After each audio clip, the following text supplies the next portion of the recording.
اللہ الرحمن الرحیم۔ برادران اسلام، اس آیت میں یہ بات ثابت ہوتی ہے کہ صحابہ معیار حق ہے۔ اللہ نے فرمایا کہ اگر تم اس طرح ایمان لائے جیسے صحابہ لائے ہیں تو پھر تم ہدایت پہ ہو، اگر اس سے تم نے منہ پھیرا ہے تو پھر تمہارے لیے بس اللہ کافی ہے۔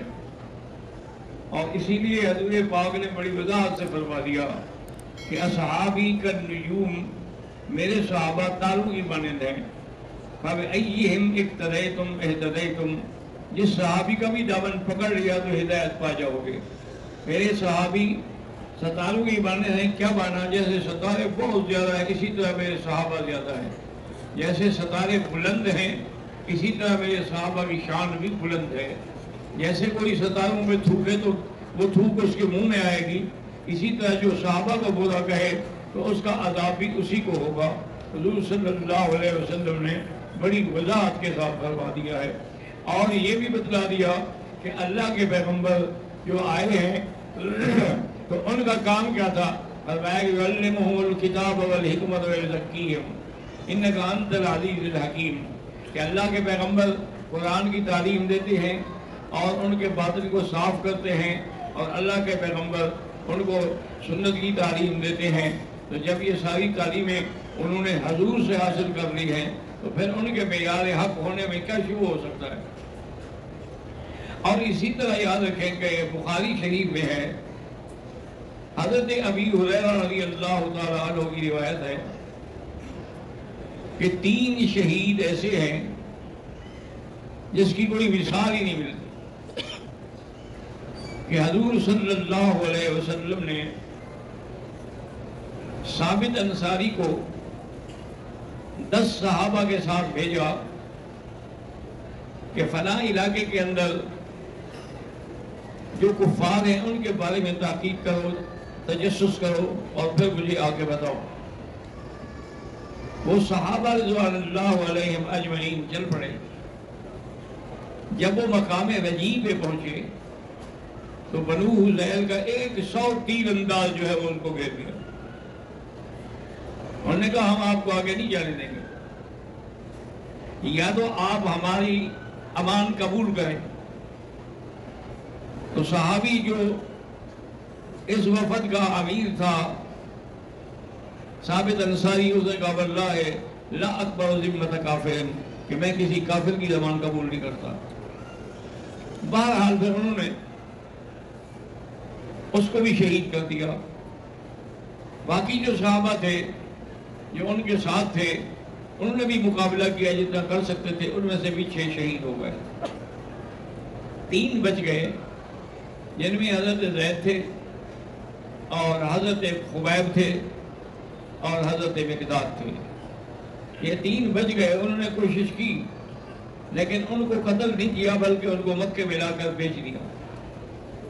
اس کی وجہ یہ تھی کہ جس صحابی نے جنگ بدر میں کافروں کے باپ کو قتل کیا تھا اس نے اپنے باپ کے لیے حضرت خبیب کو خرید لیا اور اس کو اپنے گھر میں لے آئے اور بیوی سے کہا کہ اس کا خیال رکھنا، اور اس کے پاؤں میں زنجیر ڈال دی اور کہا کہ ضرورت کے مطابق اس کو تھوڑا بہت کھانا دے دینا۔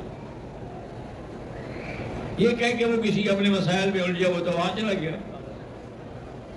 تو حضرت خبیب نے اس بیوی سے کہا، اس کا نام تھا زینب بنت جحش، بعض روایات میں ہے کہ زینب بنت الحارث، اس سے کہا کہ بی بی دیکھو اگر احسان کرو، مجھے انہوں نے سولی تو دینی ہے، اگر اس سے پہلے آپ مجھے اس طرح دے دیں تاکہ میں اپنے بدن کی نظافت کر لوں اور تیار ہو جاؤں سولی پہ چڑھنے کے لیے۔ اللہ جانے اس کے دل میں کیا آیا، اسے اس طرح دے دیا۔ اس کے بعد جو ہے وہ اپنے کام میں لگ گئی۔ پھر تھوڑی دیر کے بعد دیکھا تو اس کا 2 سال کا بچہ خبیب کی گود میں بیٹھے ہوا ہے، اس کے ہاتھ میں اس طرح۔ اب وہ تو کانپ گئی بیچاری۔ حضرت خبیب نے دیکھا، فرمایا دیکھو کیوں ڈر رہی؟ واللہ لا اقتل، میں اس بچے کو کیوں قتل کروں گا؟ اس کے بعد جو ہے انہوں نے اس بچے کو بھی چھوڑ دیا، بچہ بھاگتا ہوا ماں کے پاس چلا گیا۔ تو بی بی نے کہا کہ واللہ ما رأیت مثل هذا الاسیر، ایسا قیدی میں نے کبھی زندگی میں نہیں دیکھا کہ جس کے پاس دشمن سے بدلہ لینے کا موقع ہو لیکن نہ لے۔ اور اس کے بعد نے کہا یہ ہے کہ میں نے یہ بھی کئی دفعہ دیکھا کہ اس کے پاس انگوروں کے گوشے پڑے ہوئے ہیں، نہ کوئی دینے والا ہے اور نہ مکے میں انگوروں کا موسم ہے۔ اس نے دیکھا بی بی یہ تم بھی لے لو، آدھا رزق رزق اللہ، اللہ کی طرف سے رزق ہے، اللہ جب چاہے۔ جیسے کہ بی بی مریم کے محراب میں ہوتے ہوئے حضرت زکریا نے فرمایا تھا کہ اس کے پاس جب دیکھا کہ بھئی دروازہ بھی بند ہے، محراب بھی بند ہے، روشن دان بھی کوئی نہیں، لیکن پھروٹ ڈھیر لگے ہوئے ہیں، قال یا مریم انا لک ھذا، یہ کہاں سے آ گئے؟ قالت هو من عند اللہ، یہ اللہ نے بھیجے ہیں، ان اللہ یرزق من یشاء بغیر حساب۔ تو حضرت خبیب کو سولی پر دینے کے لیے وہ لے آئے تنعیم سے باہر۔ اسی لیے امام ابو حنیفہ رحمۃ اللہ علیہ فرماتے ہیں کہ اگر کسی نے جرم کیا ہے، اس کو قتل کرنا ہے، قصاص لینا ہے، تو حد حرم سے باہر لے جاؤ۔ باقی ائمہ فرماتے ہیں کہ کوئی ضرورت نہیں ہے، اس نے جرم حرم میں کیا ہے تو سزا بھی حرم میں ملے گی۔ لیکن امام ابو حنیفہ رحمۃ اللہ فرماتے ہیں کہ دیکھو یہ مشرکین ہیں، وہ بھی اس کو حد حرم سے باہر لے گئے۔ تو بہرحال جب وہاں لے گئے، حضرت خبیب نے کہا دعونی اصلی رکعتین، مجھے چھوڑو اجازت دو میں 2 رکعت نماز پڑھ لوں۔ انہوں نے کہا پڑھ لوں، تو اس نے 2 رکعت نماز پڑھی، اور جب سلام پھیرا تو کہا واللہ ہے میرا دل کرتا تھا کہ میں اور زیادہ لمبی نماز پڑھوں، لیکن میں نے سمجھا کہ تم سمجھو گے کہ میں ڈر گیا ہوں۔ میں کسی بات سے نہیں ڈرا ہوں اللہ کے ماں سوا۔ اگر اللہ نے میری موت لکھی ہے اور الحمدللہ کہ اسلام پہ لکھی ہے، کفار کے ہاتھ سے لکھی ہے، تو لست بالی، پھر مجھے کوئی فکر نہیں ہے کہ ہینا قتل مسلمان کہ جب میں مسلمان ہو کے شہید ہو جاؤں تو پھر مجھے کیا غم ہے۔ اسی دوران میں ابو سفیان بھی آ گئے، وہ اس وقت اسلام نہیں لائے تھے، وہ تماشا دیکھنے کے لیے آئے کہ اس کو کیسے سولی دی جاتی ہے۔ تو انہوں نے کہا کہ خبیب اگر تمہاری جگہ ہم اللہ کے نبی کو کھڑا کر دیں اور تمہیں چھوڑ دیں، تو جوش میں آ گئے۔ انہوں نے کہا کیا کہہ رہے ہو؟ خدا کی قسم میرے آقا کے پاؤں میں کانٹا بھی چبھے تو مجھے برداشت نہیں ہے، میں پھانسی پہ چڑھنے کے لیے تیار ہوں، تم میرے آقا کا نام کیوں لیتے ہو؟ تو ابو سفیان کہنے لگا واللہ ایسی محبت میں نے نہیں دیکھی کسی اور کے پاس، جتنی محبت حضور صلی اللہ علیہ وسلم کے اصحابہ آپ سے محبت کرتے ہیں۔ آپ کو سولی دی گئی، آپ سولی پہ لٹکے ہوئے تھے، کفار نے کوشش کی کہ ان کا چہرہ جو ہے وہ کعبے سے پھیرنے لگے، چہرہ خود بخود پھیر جاتا تھا کعبۃ اللہ کی طرف۔ کئی دن گزر گئے اور سولی پہ لٹکے ہوئے ہیں۔ حضور صلی اللہ علیہ وسلم نے اپنے صحابہ کو بھیجا کہ کسی بھی طرح کوشش کرو کہ وہ کب تک بیچارہ سولی پہ لٹکا رہے گا، اس کو اتارو سولی سے۔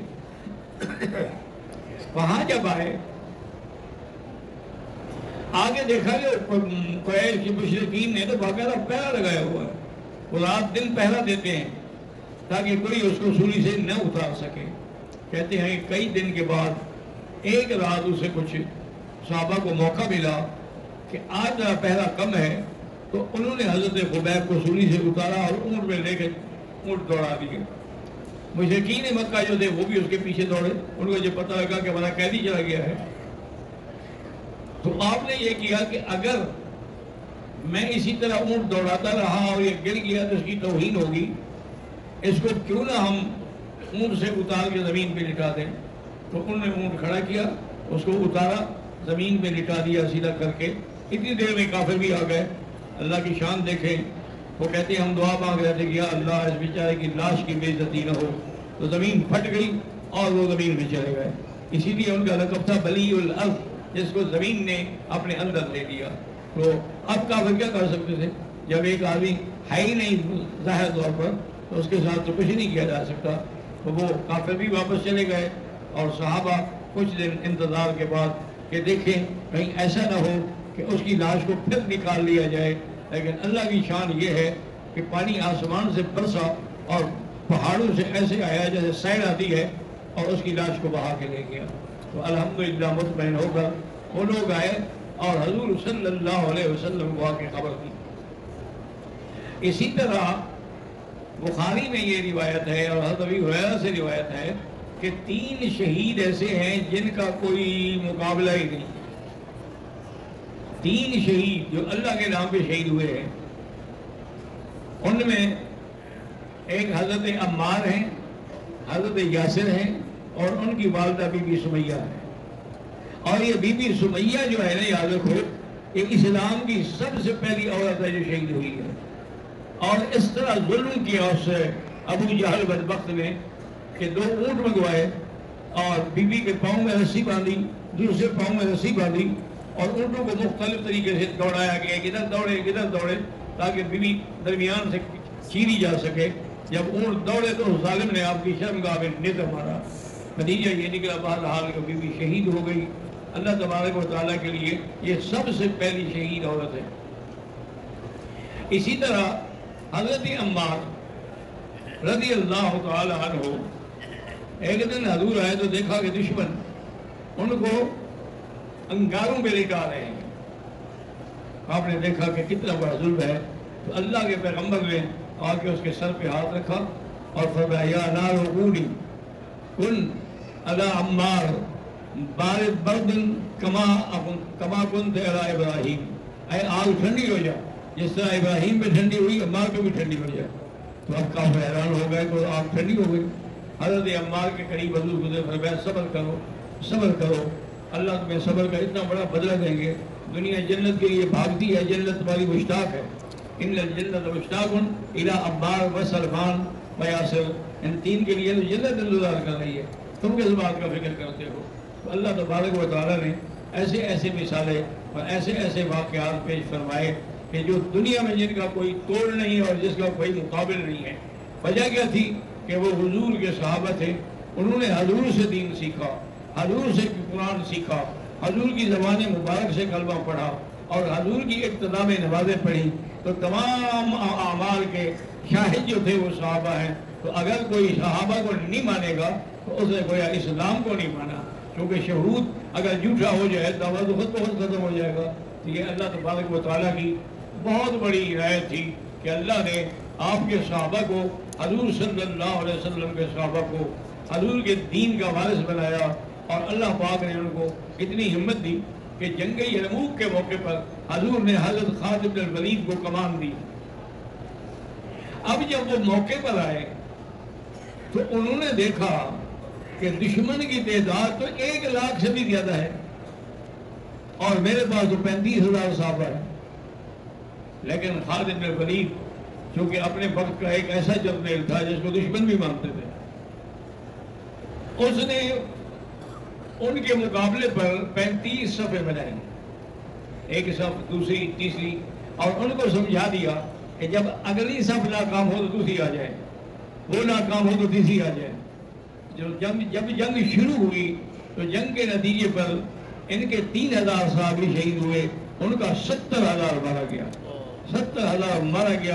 تو اس وقت یرموک کے موقع پر قسطنطنیہ جو تھا وہ اتنا گھبرا کے بھاگ گیا۔ انہوں نے کہا بھی یہ کہ کیا بلا ہے کہ 35 آدمی آ کے 1 لاکھ سے لڑتے ہیں اور پھر ان کے کوئی زیادہ سے زیادہ 35,000 آدمی شہید ہوتا ہے، ہمارا 70,000 مارا جاتا ہے۔ اب حضرت خالد بن الولید اور حضرت مقداد بن اسود، سعد بن وقاص، ان نے کہا کہ چلو اب اللہ نے موقع دیا ہے تو یہ بزدل ہوئے ہیں تو باقی جو ہے نا ان کا بھی ہم مقابلہ کریں۔ آگے آئے تو دریا ہے اور کوئی کشتی نہیں، کوئی چیز نہیں۔ انہوں نے کہا حضرت کیسے دریا؟ وہ کہ دشمن تو اس طرف ہے۔ اور میں گھبراتے کیوں ہوں؟ بسم اللہ کر کے انہیں اپنا گھوڑا ڈالا پانی میں، سب نے ڈال دیا۔ خدا کی شان دیکھیں، صحابہ کی عظمت دیکھیں کہ تمام کے تمام صحابہ جو تھے 70,000 تھے، 70,000 کے 70,000 صحابہ جو پار نکل گئے۔ جب وہ دشمنوں نے دیکھا انہوں نے کہا یہ کون ہے؟ یہ کوئی جن ہے، بھوت ہے، کیا پتا ہے؟ یہ ان کو دریا بھی نہیں رکھتا اور دریا میں گھوڑے ڈال کے آ جاتے ہیں، تو پھر اس لیے ان سے لڑنا جو ہے وہ بالکل بیکار ہے۔